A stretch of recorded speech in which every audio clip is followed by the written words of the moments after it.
नमस्ते दोस्तों, मेरा नाम है सुमन और प्लेनेट हिस्ट्री पर आप सभी लोगों का एक बार फिर से स्वागत है।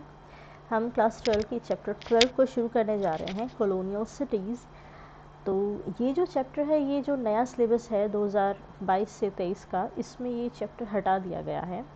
तो इसलिए मैं इस चैप्टर को बहुत ज़्यादा डिटेल में एक्सप्लेन नहीं करूँगी, थोड़ा बहुत कर दूँगी, क्योंकि इस साल के अगर कोई एग्ज़ाम जो देने वाले हैं उनके लिए तो फिर भी ये चैप्टर है ही। डिपेंड करता है उसके स्कूल वाले रखते हैं या नहीं बोर्ड के एग्ज़ाम में। तो आने वाले साल के लिए है नहीं, तो मुझे ज़रूरी नहीं लगता कि मैं इसको बहुत डिटेल में एक्सप्लेन करूं। तो शुरू करने से पहले रिक्वेस्ट करूँगी, प्लीज़ लाइक शेयर और सब्सक्राइब ज़रूर कीजिए मेरे चैनल को। Colonial cities, urbanisation, planning and architecture. अब जो नई तरीके की सिटीज़ 18th सेंचुरी में या 19th सेंचुरी के मिडल में बननी शुरू हुई थी, शिफ्टिंग हुआ था कि जो पहले के शहर थे वहाँ से लोग उठकर दूसरी जगह पर जाने लगे थे, और वो भी ऐसे शहर जो उससे पहले ज़्यादातर मछुआरों के, जैसे बॉम्बे था, कि ऐसा बहुत ख़ास महत्व था नहीं उनका, और वो बहुत ही बड़ी सिटीज़ के रूप में उभर कर आ गए थे। तो ये जो प्रोसेस है जो कॉलोनियल इंडिया में हुआ था, यानी कि अंग्रेज़ों के आने के बाद हुआ था, उनकी वजह से हुआ था, उसका प्रोसेस जानेंगे। Colonial cities track social changes with in them, और इनकी वजह से जो सोशल चेंजेस हुए थे, जो आज हम सोसाइटी देखते हैं जिसमें बहुत सारे डिफरेंस पहले की सोसाइटी से दिखाई देते हैं, उनका इन सिटीज़ से क्या कनेक्शन था। तीसरा, ये 3 सिटीज़ हैं, मद्रास, कलकत्ता और बॉम्बे। ठीक है, मद्रास को चेन्नई कहा जाता था पहले, और अब भी चेन्नई बोला जाता है। कलकत्ता या कैलकटा, बॉम्बे या मुंबई, जो भी नाम आपको याद रहे। 1500 से 1700, पहले हम थोड़ा सा क्रोनोलॉजिकल ऑर्डर देखेंगे। European trading companies establish basis in India. सबसे पहले यूरोपियन कंपनीज जितनी भी थी, उनको ट्रेडिंग जब मिडल ईस्ट से बंद हो गया था, तो उन्होंने घूम कर रास्ते के, समुद्र के रास्ते इंडिया की तरफ आए, और इंडिया का वेल्थ उनको वहाँ तक खींच कर लाया। तो ये अलग अलग यूरोप की कंपनीज थी। तो उनमें से जो सबसे पहले आए थे पोर्टुगीज़, जो पणजी में आए थे 1510 में, उन्होंने सबसे पहले अपनी कंपनी इस्टेब्लिश की थी। अब ये सारे अपनी भाषा में कहें तो बनिए हैं, यानी कि यूरोपियन लोग मनी को बहुत ज़्यादा महत्व देते हैं, और उसी तरीके से लालची भी होते हैं ये सारे के सारे बनिए। खैर, इंडिया के तो बनिए फिर भी इतने नहीं होते, क्योंकि यहाँ की एथिकल वैल्यूज़ उनके दिमाग में है, लेकिन यूरोपियन लोगों के दिमाग में एथिकल वैल्यूज़ नहीं थे, सिर्फ पैसा था। तो वो उसी सोच से यहाँ पर आए थे। पोर्टुगीज़ सबसे पहले आए 1510 में, उसके बाद डच मसूलीपट्टनम में 1605 में। ब्रिटिश सबसे पहले आए थे मद्रास में 1639 में। सबसे पहले वैसे उन्होंने सूरत में किया था, लेकिन सूरत में उन्होंने इस्टेब्लिश नहीं किया था। आए थे वे सूरत पे, लेकिन बाद में उनको सबसे पहले मद्रास उनके हाथ लगा था, जहाँ पर उन्होंने अपनी कंपनी इस्टेब्लिश की थी 1639 में। बॉम्बे में फिर ब्रिटिश लोगों ने उसके बाद 1661 में की थी, और कलकत्ता में 1690 में, 1690 में। फ्रेंच सबसे आखिर में आए थे पौंडीचेरी 1673 में। अब आता है 1757। ये जो बैटल ऑफ प्लासी हुआ था, मतलब 1757, हम पिछले चैप्टर में देख सकते हैं, 1757, 1857, और फिर उसके बाद 90s में जब हमको अपनी आज़ादी मिली थी, तो यहाँ से शुरू हुआ था। ये जो विक्ट्री थे ब्रिटिश की बैटल ऑफ प्लासी में, इन्होंने बंगाल का रूलर बना दिया था ब्रिटिश को, और उसके बाद से ही इनको एडमिनिस्ट्रेटिव पावर और इकोनॉमिक जो कंट्रोल था वो इनके हाथ में आ गया था, और यहाँ से उन्होंने अपना राज शुरू किया था। यानी कि फिरंगी राज जो हम मानेंगे वो 1757 से शुरू हो गया था। न्यू रूलर्स बन गए थे ये, एक एक करके जगह के बनते चले गए। सबसे पहले कहाँ के बने थे? बंगाल के। अब आता है 1773, जब सबसे पहले ईस्ट इंडिया कंपनी ने कलकत्ता में सुप्रीम कोर्ट स्टैब्लिश किया था, सेटअप किया था, यानी कि लॉ एंड ऑर्डर सबसे पहले अपने हाथ में लिया था। 1784 में Asiatic society sir William Jones ने बनाई थी। कॉर्नवालिस कोड इनेक्टेड 1793 में हुआ। 1803 में lord Wellesley minute on Calcutta town improvement ये आया था। 1818 में British take over of the Deccan, यानी कि Bombay becomes the capital of new province. अब एक नई जगह इनके हाथ में आई, बॉम्बे। 1853 में सबसे पहले रेलवे बॉम्बे से थाने चली थी इंडिया में। 1857 में फर्स्ट स्पिनिंग एंड वीविंग मिल इन बॉम्बे। उसके बाद से यहाँ से काम इन्होंने शुरू कर दिया था। 1857 में यूनिवर्सिटी ऑफ बॉम्बे, मतलब ये जो साल है 1857, ये बहुत महत्वपूर्ण रहा है। तो इसमें यूनिवर्सिटी भी इस्टेब्लिश हुई थी बॉम्बे, मद्रास और कलकत्ता में, यानी कि उन्होंने अपना इंग्लिश एजुकेशन भी यहाँ, जो मोटिव उनका रहा था, उससे शुरू किया था। 1870 में beginning of elected representatives in municipalities, यानी कि जो हम आज एमसीडी बोलते हैं, इनकी शुरुआत इन्होंने 1870 में की थी। 1881 में मद्रास हार्बर कंप्लीट हो गया था। 96 में first screening of a film at Watson's hotel Bombay, सबसे पहली फिल्म की स्क्रीनिंग 1896 में, जिसके हम आज दीवाने हैं, लोग जा जा के देखते हैं मूवीज़। 1896 में plague start spreading to major cities, और ये जो मूवी वगैरह, ये अंग्रेज़ों ने अपने एंटरटेनमेंट के लिए ऐसी चीज़ें, मतलब पार्क बनाना, मूवी सिनेमा हॉल्स बनाना, ये अपने एंटरटेनमेंट पर्पज़ के लिए शुरू कर दिया था, क्योंकि उनको था लगा था कि अब तो हम यहाँ के राज हमेशा के लिए बन गए हैं। Plague start spreading to major cities 1911 में, जो कलकत्ता से कंट्रोल होता था पूरे इंडिया का, वो दिल्ली शिफ्ट हो गया था।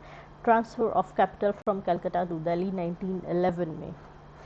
अब आते हैं, शुरू करते हैं इसमें towns and cities in pre colonial times. अच्छा, इनकी जो कॉलोनियल सिटीज़ थी उससे पहले की थोड़ा बहुत हमने दिमाग में होगा, क्योंकि हमने मेडिवल और एंशिएंट इंडिया पढ़ा है, वहाँ के शहर और कैसे होते थे। Towns were defined in opposition to rural areas, हमेशा सही रहा है। टाउन और रूरल जो एरिया है, मतलब शहर और गांव, ये दोनों अपोजिट रहे हैं। टाउन में लोग रहते हैं आर्टिसंस, ट्रेडर्स, एडमिनिस्ट्रेटर्स, रूलर्स, ये लोग टाउन में रहते हैं। और टाउन जो रहा होता था पहले, वो पूरा का पूरा जो शहर होता था वो रूलर्स और नोबल लोगों के लिए होता था, तो ऑब्वियसली उसको चारों तरफ से फोर्टिफाइड किया जाता था वॉल्स के, और जिसकी वजह से उसको सिंबलाइज किया जाता था कि वो कंट्री साइड से, यानी गांव की जगह से सेपरेट है, अलग है। टाउन्स वर अटैक्ड, जब भी लड़ाई या युद्ध होते थे तो ऑब्वियसली जहाँ पर उनका फोर्टिफाइड एरिया है उसको अटैक किया जाएगा, किले वगैरह हैं। तो जब टाउन में जो लोग रह रहे हैं वो भी उन पर भी अटैक होता था ऑब्वियसली, तो वो लोग फिर जाके गांव में अपना शेल्टर लेते थे बचने के लिए। Traders and peddlers to goods from the town to sell in the villages, जैसे गांव से लोग आते हैं शहर, ऐसे शहर से गांव भी लोग जाते थे अपनी चीज़ों को बेचने के लिए। इस तरीके से रेवेन्यू फ्लो टाउन से विलेज की तरफ भी होता था ह्यूमन और गुड्स का। मुग़ल के टाइम पे जो टाउन्स थे वो अपनी बहुत ही ज़्यादा संख्या के घनत्व के लिए महत्वपूर्ण थे, फेमस थे। मोन्यूमेंटल बिल्डिंग्स जो मुगल्स ने बनवाई थी, और imperial grandeur and wealth. Agra, Delhi और लाहौर जो मुग़ल के टाइम पे इम्पॉर्टेंट सेंटर्स थे इम्पीरियल एडमिनिस्ट्रेशन के लिए और कंट्रोल के लिए।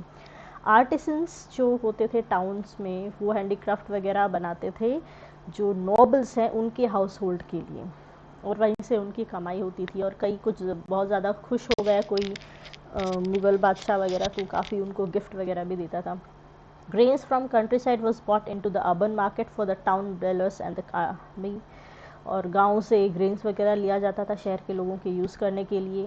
ट्रेजरी इम्पीरियल कैपिटल में ही हुआ करती थी, जो उनकी कैपिटल है वहाँ पर पूरा का पूरा ट्रेजरी रहेगा। टाउन्स में garden, mosque, temple, Tom, colleges, बाज़ार, कारवांसराय, ये सारी चीज़ें होती थी।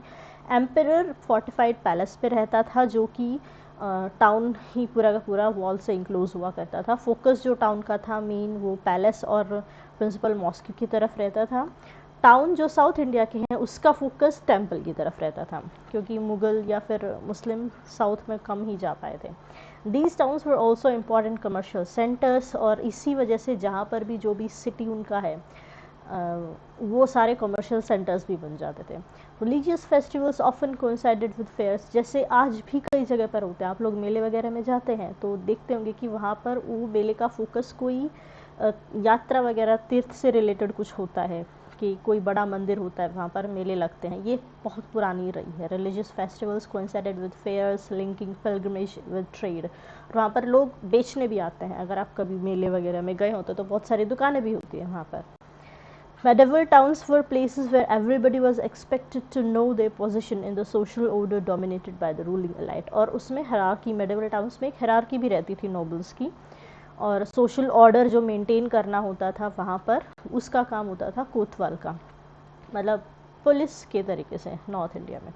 कोतवाल of Delhi, Did you know that first Prime Minister of India, Jawaharlal Nehru's grandfather, Gangadhar Nehru, was the Kotwal of Delhi before the revolt of 1857? Read Jawaharlal Nehru autobiography for more details. ये है शाहजहानाबाद, जो हम पिछले चैप्टर्स में किसी में देख चुके हैं, जो पूरा का पूरा वॉल से फोर्टिफाइड है। ये जो रेड फोर्ट इधर दिखाई दे रहा है, रेड फोर्ट रिवर साइड पे है, और ये जो वॉल है ये 1857 के विद्रोह के बाद इसको गिरा दिया गया था। अंग्रेज़ों ने इन वॉल्स को फिर बाद में रहने नहीं दिया था। ये हमेशा से पुराने ज़माने में या फिर अंग्रेज़ों के आने से पहले सिटी सारी फोर्टिफाइड जैसे रहती थी, ये फिर बाद में बंद हो गया था रहना। ये अंग्रेज़ों ने अपने सुरक्षा के लिए इन दीवारों को तोड़ा था कि इसके पीछे से विद्रोही अपने आप को सुरक्षित महसूस करते हैं। At a distance on the ridge to the right you can see the British settlements and the cantonment. ये इधर से रास्ता जाते हुए इधर आएगा, ये राइट साइड में ये ब्रिटिश लोग यहाँ पर अपना बसाए हुए हैं। Changes in the 18th century, the growth of new judicial powers were reflected in the increasing importance of traditional capitals.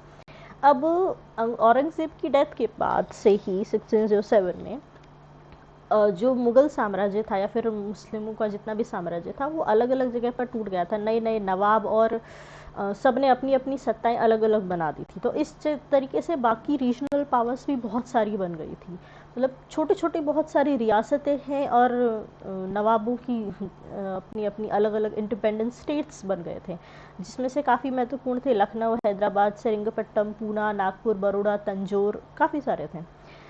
Traders, administrators, artisans and other migrated to these new capitals in search of work and patronage. 18th century में क्या हो रहा था कि जब अंग्रेज़ आए ही थे, उन्होंने अपना कंट्रोल जब तक उनके हाथ में आया नहीं था, वो आया था 18 सेंचुरी के मिडल में।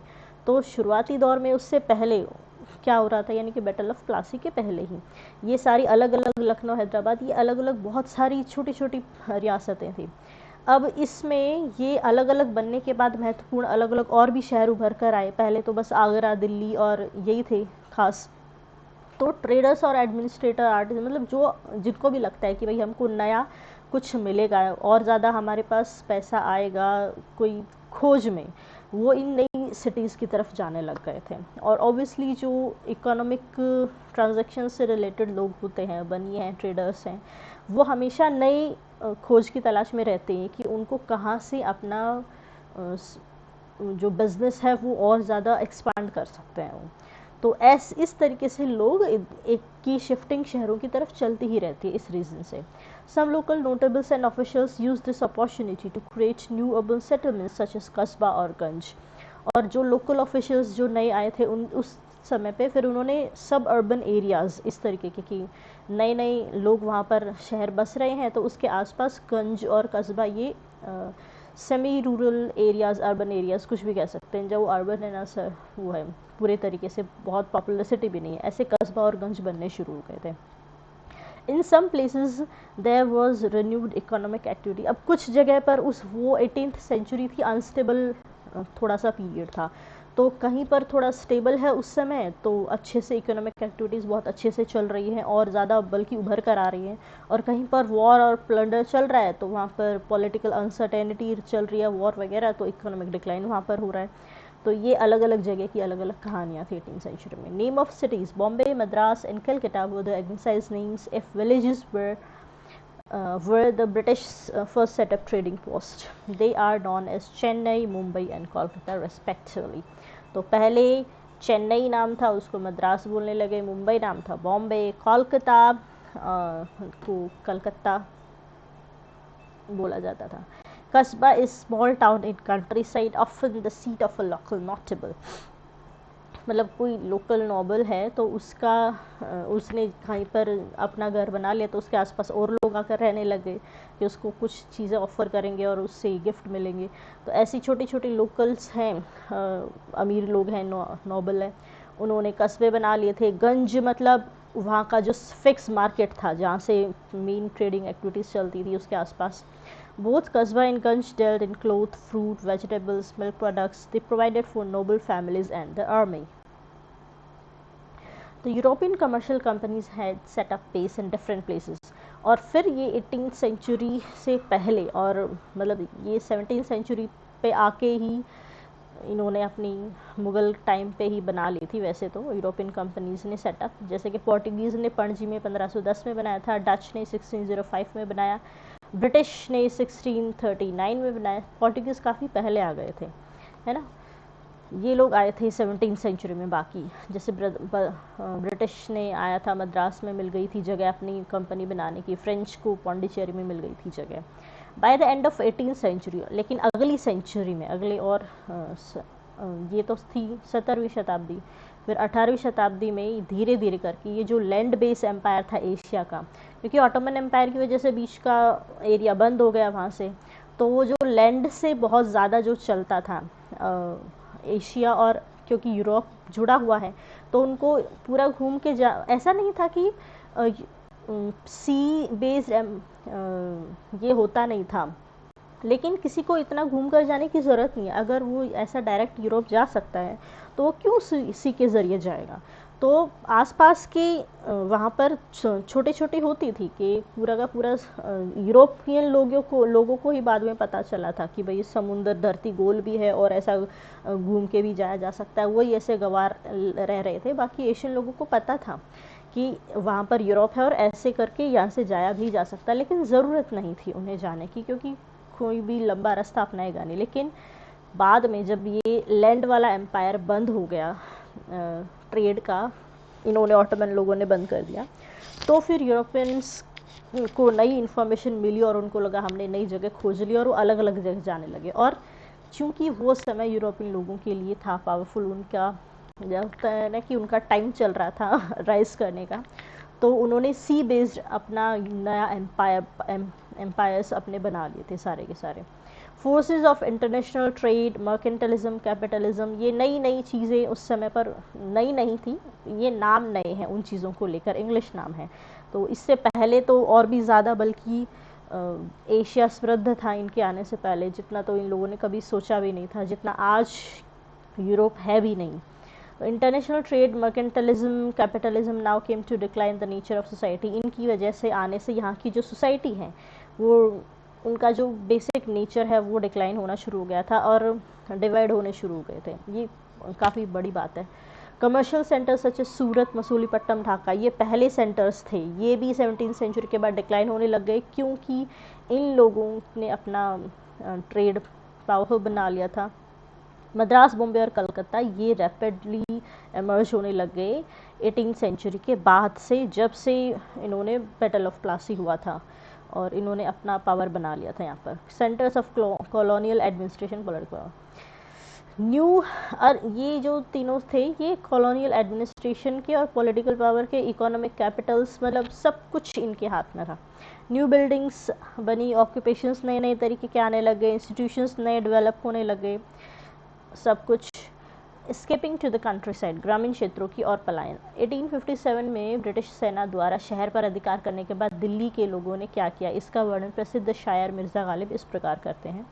दुश्मन को पराजित करने और भगा देने के बाद विजेताओं ने सभी दिशाओं से शहर को उजाड़ दिया। अब नए शहर बने तो उनके मैपिंग वगैरह जो भी हुई वो तो ठीक है, लेकिन पुराने शहर सिर्फ लोगों ने छोड़े नहीं, वो उजड़े भी हैं। सभी दिशाओं से शहर को उजाड़ दिया ताकि वहाँ से जो लोग हैं, जैसे उनकी फोर्टिफिकेशन वगैरह तोड़ दिया कि यहाँ पर लोग छुप कर हमारे लिए विद्रोह ना कर सके, ये तितर बितर हो जाए, सारे टूट जाएं, अलग अलग हो जाए। जो सड़क पर मिले उन्हें काट दिया गया। 2 से 3 दिनों तक कश्मीरी गेट से चांदनी चौक तक शहर की हर सड़क युद्ध भूमि बनी रही। 3 द्वार, अजमेरी, तुर्कमान तथा दिल्ली अभी भी विद्रोहियों के कब्जे में थे। इस प्रतिशोधी आक्रोश तथा घृणा के नंगे नाच से लोगों के चेहरे का रंग उड़ गया और बड़ी संख्या में पुरुष और महिलाएं इन तीनों द्वारों से हड़बड़ाकर पलायन करने लगे। शहर के बाहर छोटे गांवों और देवस्थलों में शरण ले अपनी वापसी के अनुकूल समय का इंतजार करने लगे। अब 1857 का विद्रोह लोगों को लगा था कि हम तो इनको अब भगा ही देंगे, लेकिन हो नहीं पाया। और उसके बाद लोगों को लगा कि हमें फिर से नए सिरे से हम इतना कोशिश करने के बाद भी हम इनको नहीं भगा पाए, तो हमको और ज़्यादा अब मजबूत होने की ज़रूरत है। और ऐसे ही जो विद्रोही थे वो छुप कर, उसके बाद से ये सारी चीज़ें जो मतलब जो गांधी का टाइप था कि साइलेंस तरीके से आराम से करना, क्या बोलते हैं, शांति प्रिय तरीके से करना, और ये जो लेप थे अभी ये फिर रेवोल्यूशनरी तरीके से आने लगे, जिनकी अभी भी वही सोच थी और वो छुप कर करना पड़ता था उनको, ये सब अंडरग्राउंड तरीके से। तो वो ऐसे ही करते थे कि भाई हमारा भी टाइम है, वो अपने टाइम का वेट कर रहे थे। South east view of fort Saint George Madras by Thomas and William Daniell. अब ये फोर्ट सेंट जॉर्ज है और ये जहाज हैं दूर यहाँ पर, ये छोटी छोटी नाव है। Based on drawing bye Daniel published in oriental signal 1798। European ships carrying cargo dot the horizon, इधर ये रहे ship. Country boats can be seen in the foreground, ये कंट्री की यहाँ के लोगों के पास बोट ही छोड़ दी। इससे मतलब जितने इनके जहाज नहीं है ना, इतने इससे भी बड़े बड़े जहाज इंडिया के लोगों के पास होते थे। और जब पहली बार यूरोपियन लोग खोज करते हुए इंडिया की तरफ आ रहे थे तो उनको अफ्रीकन जगह पर ही इतने बड़े बड़े शिप दिखे, उनको लगा कि इतनी बड़ी ये चीज़ें क्या, उनको समझ नहीं आया था। लेकिन यहाँ की शिप इंडस्ट्री, मतलब यहाँ कोई भी इंडस्ट्री जो यहाँ पर थी, खासकर शिप इंडस्ट्री भी, कि भाई हम ये अगर सी से व्यापार करेंगे इंडियन लोग तो हमारा क्या हो जाएगा। तो यहाँ की शिप इंडस्ट्री को भी बंद कर दिया गया, मतलब जहाँ जहाँ पर इनका एडमिनिस्ट्रेटिव पावर कंट्रोल होता चला गया। इसलिए इन्होंने जितने की चीज़ें सारे के सारे बॉर्डर एरियाज़ पर कंट्रोल किया था, मतलब सी पोस्ट पर कंट्रोल किया था। और वहाँ पर सब की सब जो जो भी इकोनॉमिक एक्टिविटी इनके साथ कॉम्पीट कर रही थी उनको बंद करा दिया गया। क्योंकि जैसे यहाँ पर अभी होता है ना कि भाई गवर्नमेंट बन गई थी उनकी एक तरीके से, तो जो चीज़ उनको लगती कि ये यहाँ की जो इकोनॉमिक एक्टिविटीज़ है या यहाँ की ये लोग हैं, इनका जो बिज़नेस है वो हमारे बिजनेस से बड़ा है या कॉम्पीट कर रहा है, तो उनकी चीज़ों को, उनके आइडिया को चुरा कर अपना बना लेना और उनको बैन कर देना, ये काम करते थे। तो इनको शिप बिल्डिंग बैन कर दिया, आप नहीं कर सकते, आपको बस बोट वोट चलाना है तो चलाएं, आप जो करना है। मतलब वो भी वोट इसलिए कि ये इनके अंडर काम करते रह जाए। तो आज जो हम ये कर रहे हैं ना, जॉब वगैरह, ये नौकरी करना, कि आप लोगों का काम सिर्फ हमारी नौकरी करना है, मालिक हम हैं, हम बताएंगे कि क्या क्या होना है, आप हमारे नीचे सब नौकर करेंगे। और ये धीरे धीरे यहाँ के लोगों में दिमाग में घुसता चला गया कि पढ़ लिख कर क्या करना है, नौकरी करना है। ये नौकर अंग्रेज़ों ने हमको बनाया था और वो हम आज भी हैं बनते, मतलब जो हम, मैं तो नहीं हूँ, लेकिन जो लोग सोचते हैं कि हमको पढ़ लिख कर नौकरी करनी है, ये माइंडसेट ही लोगों ने बनाया था, अंग्रेज़ों ने। A view of the city of Goa from the river by J Creech 1812। Goa का जगह है, गोवा भी इनके कंट्रोल में था पोर्टुगीज़ के। Colonial record in urban cities. अब इनकी अंग्रेज़ों की या फिर यूरोपियन लोगों की आदत थी कि वो हर एक चीज़ को रिकॉर्ड रखते थे ताकि वो हर एक चीज़ को मैनेज अच्छे से कर सके, क्योंकि ऑब्वियसली बनिए थे तो दिमाग इन चीज़ों में चलता है। जैसे बनिया भी अपना हर एक चीज़ का रिकॉर्ड रखता है, तो ये तो पूरे के पूरे ही बनिए थे, हर एक चीज़ का रिकॉर्ड रखेंगे। Colonial rule was based on the production of enormous amount of data. British kept a detailed record of their trading activities, क्यों, ताकि रेगुलेट कर सके कमर्शियल अफेयर्स को अच्छे से। They carried out regular surveys, gathered statistical data and published various official reports. The town mapping इन्होंने इसलिए शुरू की ताकि रिवर, हिल और कहाँ पर वेजिटेशन हो सकता है ये डॉट मार्क कर सके। Important for planning structure for defence purpose, ताकि अपने डिफेंस के पर्पस के लिए अपनी प्लानिंग कर सकें खुद की। मैप घाट की डेंसिटी की, मतलब लोगों की डेंसिटी की, quality of house, alignment of roads, इनकी लोकेशन भी बताता है ताकि इनको यूज़ किस में आ सके। अब मैपिंग वगैरह पहले भी होती थी, लेकिन इनको अपने तरीके से मैपिंग कोई नई इजाद नहीं की है इन्होंने, लेकिन अपने तरीके से मैपिंग ये किस चीज़ को कहाँ लोकेट कर रहे हैं वो इसलिए ताकि उनकी कमर्शियल पॉसिबिलिटीज़ कहाँ क्या है, हम कहाँ से क्या ले सकते हैं और अपनी टैक्सेशन की स्ट्रेटजीज़ को कैसे प्लान कर सकते हैं, कहाँ से कितना टैक्स आएगा, ये मैप के थ्रू भी होना था। तो मैप सिर्फ रोड और सड़कों का नहीं होता था, वहाँ पर कितने लोग हैं, कैसे हाउस हैं, किस तरीके के उनकी इकोनॉमिक मतलब वेल्थ कितनी है, ये सारी चीज़ें उसमें ध्यान रखते थे उन चीज़ों को। Municipal corporation with some popular representatives were meant to administer essential services such as water supply, sewerage, road building and public health. अब इन्होंने म्यूनिसिपल कॉर्पोरेशन बनाया जो आज का नया वर्ड है। तो ये भी कोई नई सिस्टम नहीं था, ये पुराने इंडिया में भी इससे बेटर तरीके से होता था। जैसे हमने हड़प्पा में देखा था ना, तो हड़प्पा मतलब बहुत साल पहले सैनिटेशन होता था, ऐसा नहीं है ये यहाँ पे हो। जैसे हमने साउथ के देखे थे ना कि सैनिटरी चीज़ों को साफ़ सफाई में कितना देखा जाता था, साउथ की जो विजयनगर एम्पायर में देखा था, हर एक चीज़ को ध्यान दिया जाता था। लेकिन यहाँ पर लोग छोड़कर अपने शहरों को जब नई जगह जाकर बस रहे हैं, तो पहले तो इंडिया का सिस्टम था कि प्लान करते थे, मतलब जो राजा थे वो पूरा प्लान बनाते थे, कहाँ पर तालाब होना चाहिए, कहाँ से कौन सा रोड होना चाहिए, कहाँ पर कौन सी ऊंची जगह पर फोर्ट होना चाहिए, प्लान करके वहाँ पर बसते थे। लेकिन अब ये लोग तो सीधा मुंह उठा के जा रहे हैं नए शहरों की तरफ, वो कहाँ से प्लानिंग करके वहाँ पर अपनी झोपड़ियाँ बनाएंगे। उन्होंने झोपड़ियाँ बनानी शुरू कर दी, ऐसे ऐसे जगह पर रहने शुरू कर दिए, तो कोई प्लानिंग है नहीं, कहाँ से सीवर निकलेंगे, वाटर सप्लाई कहाँ से आएगी। तो ये जब अंग्रेज़ों को दिक्कत होने लगी इनसे कि भाई ये तो लोग आकर झुंड के झुंड यहाँ पे हमारी जगह पे बस गए हैं जहाँ से हमने नई सिटीज़ बनाई हैं, और ऐसे गंदगी में रहेंगे तो ऑब्वियसली बीमारियाँ फैलेंगी। तो फिर इन्होंने म्यूनिसिपल कॉर्पोरेशन इस वजह से बनाया, मतलब लोगों के लिए नहीं बनाया, अपने कारण, कि अगर यहाँ पर साफ़ सफाई रहेंगी तो हम जिंदा रहेंगे, क्योंकि एक तो गर्म प्रदेश है, वैसे बीमारियाँ जल्दी होती है, और उनकी शरीर को आदत है नहीं गर्मी की, वो तो ठंडी जगह से यूरोप से आए हैं। तो इसलिए water supply, sewerage, road building, public health, इन चीज़ों को इम्पोर्टेंस देना म्यूनिसिपल कॉर्पोरेशन के थ्रू अंग्रेज़ों ने शुरू किया। लेकिन पैसा इसका कहाँ से आना है, इस म्यूनिसिपल कॉर्पोरेशन का, वो भी इन्हीं से उठाना है, मतलब अपना टैक्स भी लेंगे, उसको अपने लिए यूज़ करेंगे, जो भी रेवेन्यू आएगा। जैसे गवर्नमेंट करती है, टैक्स लेती है सर लोगों से, तो उसको लोगों के लिए यूज़ करती है, ये ऐसा नहीं कर रहे थे, अपना रेवेन्यू अलग लेंगे, और इनके म्यूनिसिपल कॉर्पोरेशन के लिए जो चीज़ें चाहिए, जो फंड चाहिए, उसको अलग से लोगों से ही लेंगे, और उसके लिए उसके बाद उनके लिए उसका काम करेंगे। ये था। An old map of Bombay, the इंसर्कल्ड area mark castle, इधर है, कहाँ गया ये इंसर्कल्ड एरिया, कैसल को करता है part of fortified settlement. The dotted area show the 7 islands. ये डॉटेड एरिया मेरे को समझ नहीं आया था, ये जो डॉट डॉट से बने हुए हैं, 7 आइलैंड्स था इनिशियली बॉम्बे, और उसको जोड़कर पूरा एक बॉम्बे बनाया था। यहाँ मछुआरे रहते थे यहाँ पर सारे के सारे।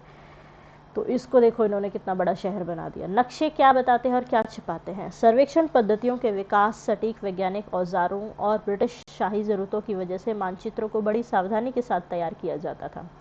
सर्वे ऑफ इंडिया का गठन 1878 में किया गया, मतलब जिसमें पूरा सर्वे करना है। उस समय तैयार किए गए नक्शों में हमें काफ़ी सारी जानकारी तो मिलती है, साथ ही अंग्रेज शासकों की सोच में निहित भेदभाव भी उजागर होता है। मसलन शहर में गरीबी की बड़ी बड़ी बस्तियों के नक्शे पर चिन्हित ही नहीं किया गया, क्योंकि शासकों के लिए उनका महत्व ही नहीं था। परिणाम स्वरूप यह मान लिया गया कि नक्शे पर मौजूद ये रिक्त स्थान अन्य विकास योजनाओं के लिए उपलब्ध है। जब इन योजनाओं को शुरू किया गया तो वहाँ से गरीबों को हटा दिया गया। मतलब यहाँ पर ये लोग बस्तियों में रहते हैं, उसको मार्क कर लिया है सिर्फ, लेकिन नाम नहीं दिया है, और बाद में उसको जब उनको ज़रूरत पड़ता है कि भाई इनको यहाँ से उठा के खदेड़ दो, तो हटा दिया जाता था। या फिर लगता कि अब हमारे बहुत ज़्यादा पास है, यहाँ से आना जाना इनके साथ हमारा होगा तो बीमारियाँ फैलेंगी, तो इसलिए भी उठा के फेंक देते थे, उनको हटा देते थे, दूर जाके रहो, हमसे दूर रहो। प्रॉब्लम मतलब जी रहे हैं उनके दिए पर ही सब, यहीं से चोर साले सारा सब उठा के लेके जा रहे हैं और दूर उन्हीं से रह रहे, छुआछूत की तरह।